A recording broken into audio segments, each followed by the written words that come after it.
Good morning. मैं हूं Anil sir और हम पढ़ रहे हैं क्लास 10 की मैथ्स।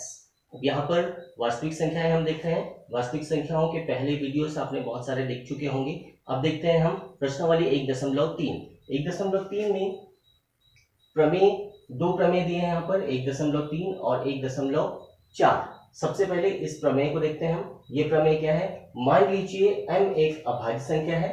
यदि m p वर्ग को विभाजित करता है तो m p को भी विभाजित करेगी, जहां p एक धनात्मक पूर्णांक है। इस प्रमेय को सिर्फ आपको समझ लेना है, बस सिर्फ समझना है। यहां पर m एक पूर्णांक है और p वर्ग को विभाजित करती है, p वर्ग बटे m, तो ये p को भी विभाजित करेगी। एग्जाम्पल देखते हैं। अगर हम 4 का वर्ग 2 है, अगर 2 4 के वर्ग को विभाजित करता है, मतलब 4 का वर्ग कितना होगा? 16। ये तो इसको विभाजित कर देगा 8 बार। वैसे ही 4 को भी ये विभाजित करेगा। कितने बार विभाजित करेगा? 2 बार। तो अगर कोई संख्या किसी के वर्ग को विभाजित करती है तो वो उसके संख्या को भी विभाजित करेगी। सिर्फ इतना आपको ये मानना है, क्योंकि ये थ्योरी हमें क्वेश्चन नंबर 2 सॉल्व करने में लगेगी। ठीक है, अब हम देखते हैं क्वेश्चन नंबर 2। क्वेश्चन नंबर 2 देखते हैं। क्वेश्चन नंबर 2 में है वर्गमूल 2 एक अपरिमेय संख्या है। अपरिमेय संख्या है तो जब भी हम इस तरह के क्वेश्चंस आते हैं तो यहां पर हमको मानना होता है कि इसका विपरीत या इसका विलोम हम मानते हैं। इसका विलोम ये मानते हैं कि वर्गमूल 2 एक परिमेय संख्या है, तो इसका उल्टा मानेंगे हम कि माना वर्गमूल 2 एक परिमेय संख्या है। मान लेते हैं, हम हल करते हैं। माना वर्गमूल 2 एक परिमेय संख्या है।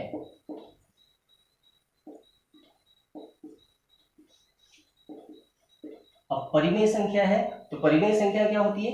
परिमेय संख्या को हम किस रूप में लिखते हैं? p बटे q के रूप में। p बटे q के रूप में लिखते हैं। ठीक है, इसको कहते हैं हम परिमेय संख्याएं। तो चलिए अब देखते हैं। अगर वर्गमूल 2 परिमेय संख्या है तो वर्गमूल 2 बराबर p बटे q। p बटे q होगा, और p बटे q है जहां q बराबर नहीं है शून्य के। q बराबर नहीं होगा शून्य के, और p व q सह अभाज्य संख्या है। सह अभाज्य संख्याएं हैं, इतना आपको मानना है। सहअभाज्य संख्याएं ऐसी संख्याएं जिनको हम आपस में भाग नहीं दे सकते हैं पूरी बार। एग्जाम्पल के लिए 2 और 3, 2 का भाग 3 में नहीं जाएगा, उभयनिष्ठ क्या आएगा? 1। 2 का भाग 5 में नहीं जाएगा, उभयनिष्ठ आएगा 1। 9 का भाग 16 में नहीं जाएगा, उभयनिष्ठ आएगा 1। तो यहाँ पर ये जो संख्याएं हैं ये कहलाती हैं सह अभाज्य संख्याएं, या इंग्लिश में कहते हैं हम इसको को-प्राइम नंबर्स। चलिए अब आगे देखते हैं कि सह अभाज्य संख्या ऐसी होती है जिनका कॉमन क्या होता है? 1 होता है। अब यहाँ पर क्या करेंगे हम? q को इस तरफ पक्षांतर करेंगे। q का इस तरफ पक्षांतर करेंगे तो क्या हो जाएगा? p बराबर वर्गमूल 2 q। ये आ गया, p बराबर वर्गमूल 2 q। अब दोनों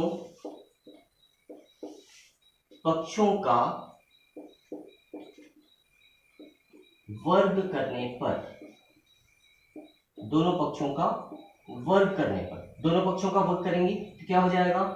p का वर्ग बराबर वर्गमूल 2 q पूरे का वर्ग। अब पूरे का वर्ग हो जाएगा तो p का वर्ग बराबर वर्गमूल 2 का वर्ग क्या होगा? 2, क्योंकि वर्ग से वर्गमूल कट जाएगा, 2 आएगा, और यहां बचेगा q स्क्वायर आएगा। अब q को हम इस तरफ लेते हैं, 2 को इस तरफ लाएंगे तो क्या हो जाएगा? q का वर्ग बराबर p का वर्ग बटे 2, और इसको मान लेंगे आप समीकरण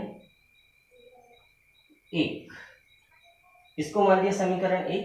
अब यहां पर हमने देखा था, यहां पर पहले प्रमेय से हमने देखा था कि अगर किसी संख्या का वर्ग उस संख्या से भाग जाता है तो वह संख्या भी उससे भाग जाएगी। ये है, तो यहां पर ये एक पूर्णांक होगा, ठीक है, या एक परिमेय संख्या होगी, तो p का वर्ग बटे 2 एक पूर्णांक है,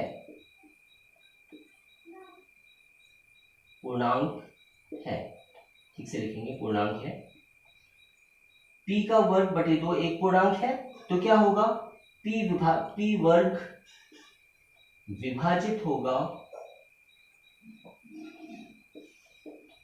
p वर्ग विभाजित होगा किससे, 2 से। p वर्ग विभाजित होगा 2 से, तो अगर p वर्ग विभाजित होता है 2 से, तो p भी 2 से विभाजित होगा।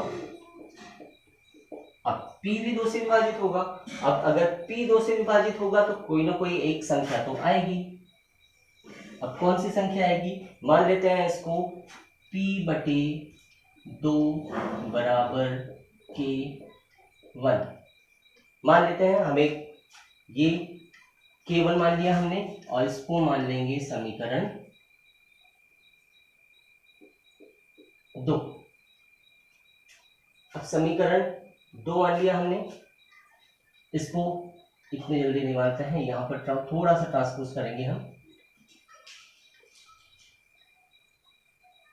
p बटे 2 है, 2 का स्तर पक्षांतर करेंगे, ये हो जाएगा 2k1, p बराबर 2k1, 2 इस तरफ आ गया, इसको मानेंगे समीकरण 2।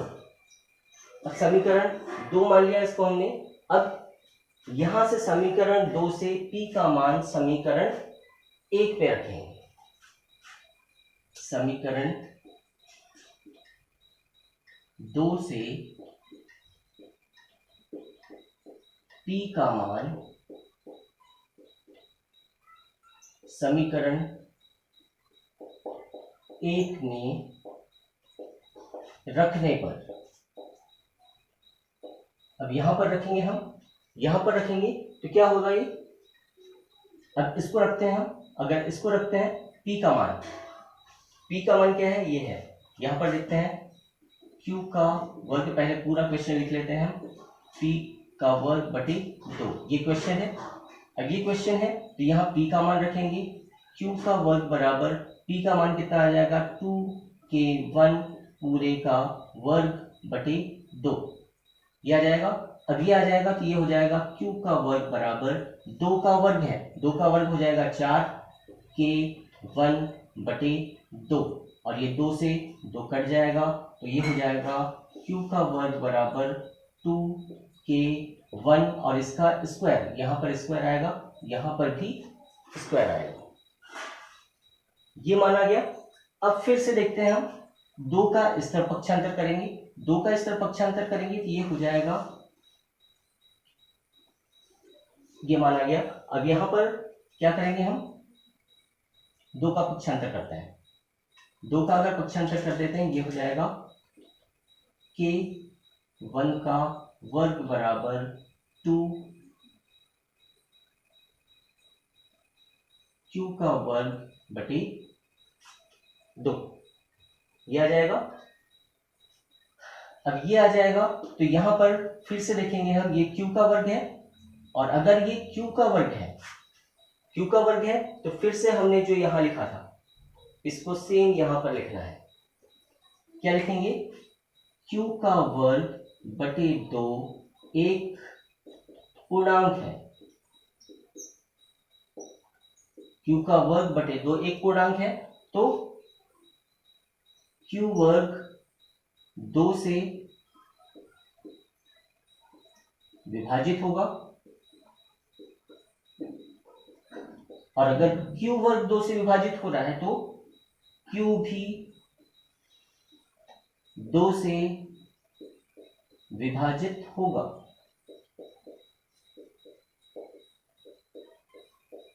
ये भी 2 से विभाजित होगा, और जब ये 2 से विभाजित होगा तो क्या होगा, इसका कोई ना कोई एक मान निकलेगा, यानी q बटे 2 बराबर मान लेंगे हम k2, ये मान लिया हमने K2। अब यहां पर फिर से आगे देखते हैं, Q का मान हो जाएगा, आगे लिखते हैं इसको 2 का इस तरफ पक्षांतर करेंगे तो Q बराबर हो जाएगा 2K2, ये लिख दिया हमने। अब यहां पर प्रमेय हमको लिखना है, तो प्रमेय यहां पर लिखेंगे, तीसरा प्रमेय हमारे पास आएगा ये वाला, ये तीसरा समीकरण होगा और ये होगा चौथा समीकरण होगा। अब अगर ये चौथा समीकरण है तो अब क्या होगा, अब हम देखेंगे ये दूसरा है और ये चौथा है, तो दूसरे और चौथे को देखेंगे। समीकरण 1 व 4 से, समीकरण 1 और 4 से देखेंगे, P का गुणांक क्या है 2K1 और Q का गुणांक है 2K2, ये है।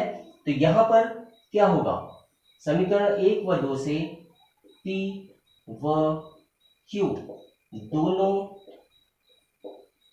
संख्याओं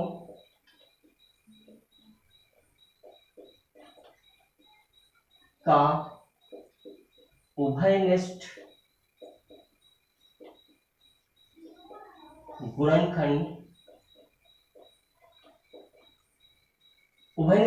दोनों में उभयनिष्ठ क्या है, यहां पर भी 2 है, यहां पर भी 2 है, तो उभयनिष्ठ गुणनखंड 2 है।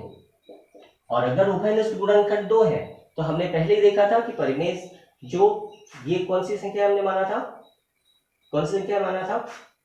ये सहभाज्य संख्या माना था हमने, सहभाज्य संख्या माना था। और सहभाज्य संख्याएं अगर होती है तो उनमें कुछ भी कॉमन नहीं होता है, कॉमन 1 होता है, जबकि यहां पर कॉमन क्या निकला है, 2 निकला है, और 2 निकला है मतलब ये सहभाज्य संख्याएं नहीं है। और अगर ये सहभाज्य संख्याएं नहीं है तो क्या होगा, उभयनिष्ठ गुणनखंड 2 है, जबकि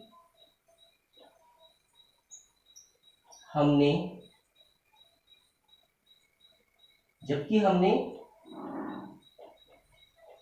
माना था, क्या माना था, P व Q सहभाज्य संख्याएं हैं, P व Q सहअभाज्य संख्याएं हैं। हमने क्या माना था, P और Q सहभाज्य संख्याएं, लेकिन यहां तो सहभाज्य संख्याएं नहीं है, विभाज्य संख्याएं हैं। तो फिर जब विभाज्य संख्याएं हैं, यहां अलग आ रहा है, मतलब हमने ये जो माना था कि वर्गमूल 2 एक परिमेय संख्या है, वो गलत है, हमारी धारणा गलत है। अतः हमारी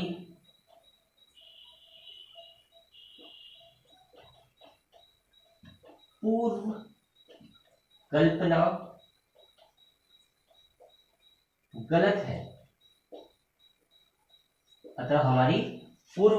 गलत है, और वर्गमूल 2 एक अपरिमेय संख्या है। वर्गमूल 2 एक अपरिमेय संख्या है। चलिए अब हम देखते हैं प्रश्न क्रमांक 1। चलिए अब हम देखते हैं प्रश्न क्रमांक 5। प्रश्न क्रमांक 5 में आपको बिल्कुल समस्या नहीं होगी, क्योंकि बिल्कुल सेम है प्रश्न क्रमांक 2 की तरह। मतलब प्रश्न क्रमांक 1 देखते हैं, यहाँ पर प्रश्न क्रमांक 1 में वर्गमूल 5 एक अपरिमेय संख्या है। बिल्कुल सेम वही क्वेश्चन है, स्टेप्स भी वही हैं, कुछ चेंज नहीं करना है। अगर आपने उदाहरण देखा है अच्छे से वर्गमूल 2 वाला, तो इसमें बिल्कुल भी समस्याएं नहीं है, वही मानना है हमको। हल देखते हैं, सेम वही चीज मानेंगे हम। माना वर्गमूल 5 एक परिमेय संख्या है। अगर वर्गमूल 5 एक परिमेय संख्या है तो वही मानेंगे हम फिर से जो हमने माना था, वर्गमूल 5 बराबर p बटे q, जहां q बराबर नहीं होगा शून्य के, तथा p व q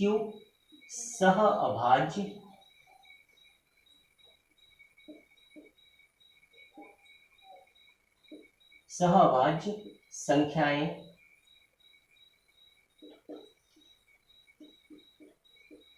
हैं। इतना आपको मान लेना है। और इतना मानने के बाद क्वेश्चन सॉल्व करते हैं हम। क्वेश्चन सॉल्व करेंगे तो यहां पर क्या करेंगे हम, q को स्टफ करेंगे, सॉरी q यहां आ जाएगा और ये इसका माना जाएगा, तो यहां हो जाएगा q का ट्रांसपोज करेंगे हम, q का पक्षांतर करेंगे तो p बराबर हो जाएगा वर्गमूल 5 q। ये आ गया। अब यहां पर ये आ गया है, सहभाज्य संख्याएं हम पढ़ चुके हैं क्या होती है। अब हम देखते हैं इसको, अगर ये है तो दोनों पक्षों का वर्ग करेंगे हम, दोनों पक्षों का वर्ग करने पर, अब दोनों पक्षों का वर्ग करेंगे तो ये हो जाएगा p का वर्ग बराबर वर्गमूल 5 q पूरे का वर्ग। अब पूरे का वर्ग आ गया तो क्या हो जाएगा, p का वर्ग से वर्गमूल कट जाएगा, यहाँ 5 आ जाएगा, q का वर्ग ये आ गया है। अब 5 को इस तरफ पक्षांतर करेंगे हम तो q का वर्ग बराबर क्या हो जाएगा, p का वर्ग बटे 5 ये आ गया। और इसको मानेंगे हम समीकरण 1। समीकरण 1 मान लिया हमने। अब यहां पर फिर से वही लिखेंगे हम, p का वर्ग बटे 5 एक पूर्णांक है, और अगर ये पूर्णांक है तो p का वर्ग बटे 5 एक क्या होगी, p का वर्ग 5 से, p का वर्ग 5 से भाज्य है। p का वर्ग अगर 5 से भाज्य है तो p का मान, p 5 से भी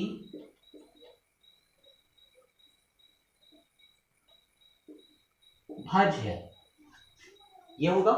अगर p 5 से भाज्य है तो इसका कोई मान भी होगा। क्या मान होगा, देखते हैं हम क्या मान होगा। फिर से वही लिखेंगे हम, अतः p बटे 5 बराबर k1, p बराबर 5 बराबर k1 हो गया, तो p बराबर 5 k1 ये मान लिया हमने इक्वेशन 2। इक्वेशन 2 मान लिया हमने। अब यहां पर क्या करना है, वर्ग 2 से वर्ग p का मान 2 से 1 में रखने पर, p का मान समीकरण 2 से 1 में रखने पर, 1 में रखने पर, अब समीकरण 1 में रखेंगे। समीकरण 1 हमारे पास ये लिखा है, पहले से लिख लेते हैं हम, q का वर्ग बराबर p का वर्ग बटे 5। अब p का वर्ग का मान कितना है हमारे पास, 5k1 अपॉन 5, और इसका हो जाएगा पूरे का वर्ग। अब पूरे का वर्ग हो गया तो क्या आ जाएगा, ये q का वर्ग बराबर 5 का वर्ग कितना होगा, 5 का वर्ग होगा 25 k1 बटे 5, और 5 से ये कट जाएगा कितने बार, 5 बार, तो q का वर्ग बराबर हो जाएगा 5k1।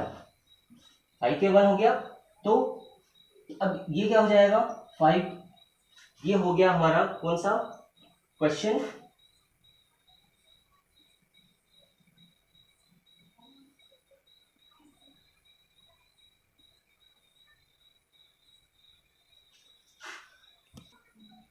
यहां पर q का मान हमारे पास है k वर्ग, तो q वर्ग 5k स्क्वायर, 5k स्क्वायर, तो k k वर्ग है, k वर्ग बराबर क्या हो जाएगा, k वर्ग बराबर 5 का इसका पक्षांतर करेंगे तो ये हो जाएगा q का वर्ग बटे 5।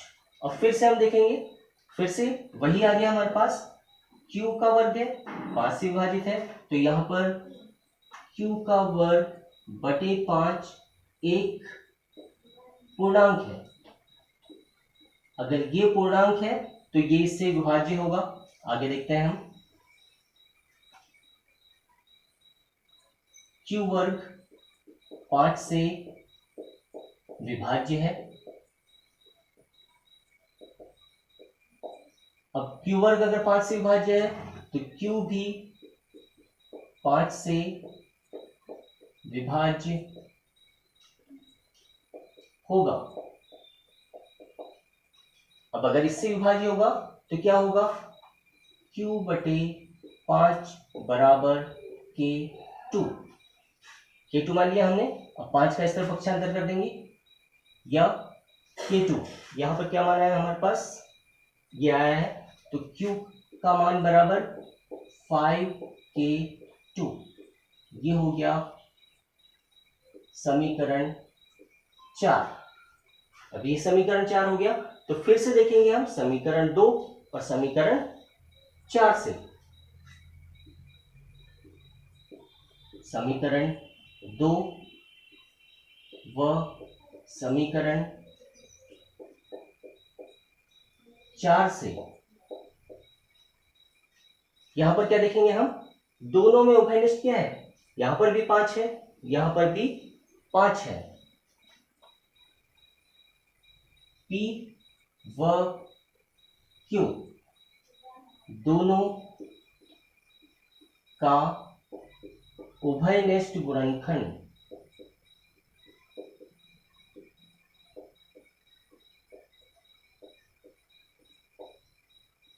कितना है, 5 है। उभयनिष्ठ गुणनखंड 5 है, यहां पर भी उभयनिष्ठ आ गया है, जबकि हमने माना है कि P व Q सहभाज्य संख्या है, मतलब इसमें कोई भी उभयनिष्ठ गुणनखंड नहीं होता है। तो यहां पर क्या होगा, जबकि हमने माना था P व Q सहअभाज्य संख्याएं हैं, P व Q सहभाज्य संख्याएं हैं, तो क्या हुआ, यहां हमने सहभाज्य माने हैं और यहां क्या हो गया, यहां उभयनिष्ठ आ गया, मतलब क्या हो गया, सविभाज्य हो गई है या विभाज्य संख्या है। तो यहां पर हमारी कल्पना गलत है, अतः हमारी पूर्व कल्पना